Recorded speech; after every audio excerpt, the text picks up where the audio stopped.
Denise Gagnon, comédienne. Jean-Jacques Pelletier, romancier, essayiste. Caroline Salin, directrice administrative chez Avatar. Je me présente, je suis Fabien Gabel, le directeur musical de l'Orchestre symphonique de Québec. Harold Réaume, chorégraphe en danse contemporaine et directeur artistique de la compagnie Le Fils d'Adrien Danse.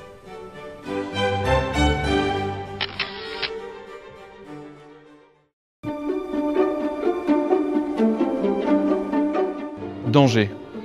Mouvance. Innovation. Vigilance. Mondialisé. Pourquoi?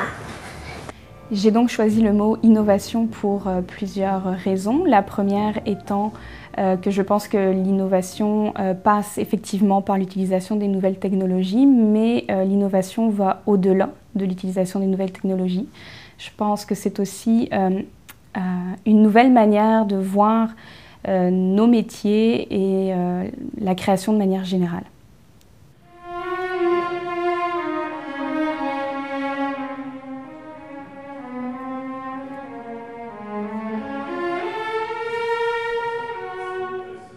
Danger parce que depuis quelques années maintenant, le contexte mondial, le contexte économique mondial actuel, depuis une dizaine, quinzaine d'années, fait que les gens s'intéressent, les gens donnent de moins en moins à la culture.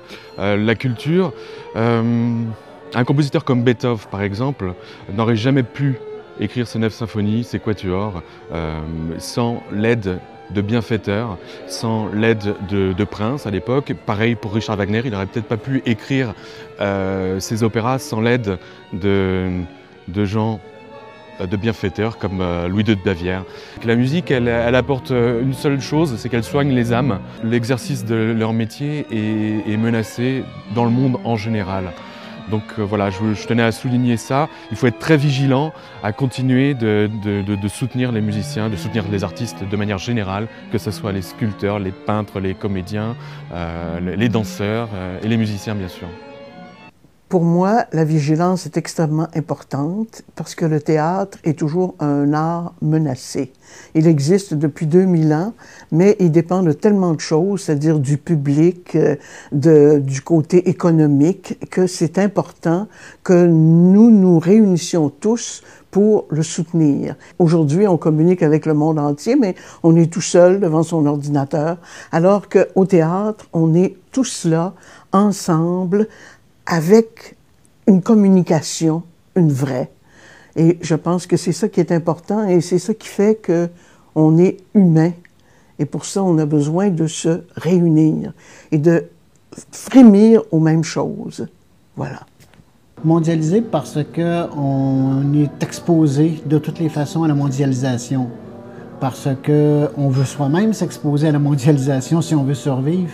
Mais surtout parce que la culture, c'est le système digestif d'un peuple ou d'une collectivité.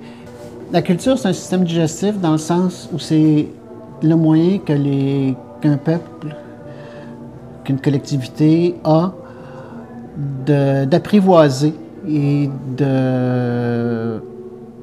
d'intégrer tout ce qu'elle sent comme des défis, comme des menaces, comme des inquiétudes. La culture en général, la fiction dans mon cas en particulier, c'est ça. Et ce qui va nous arriver, c'est non seulement la présence massive du monde chez nous par le biais d'Internet, par le biais des échanges entre pays, mais c'est aussi tous les réaménagements sociaux, politiques et économiques qu'on n'aura pas le choix de gérer à cause de la mondialisation. En fait, je trouve que depuis à peu près une dizaine d'années, la Ville de Québec, au niveau de son milieu culturel, a énormément bougé. Il y a énormément de choses qui ont été faites, de choses qui sont nées, des grandes choses. Et donc, je trouve que la mouvance appartient beaucoup aux années derrière nous. Mais je pense que, autant au niveau des projets, autant au niveau aussi de l'économie, je pense que la mouvance va faire partie énormément de l'avenir culturel à Québec.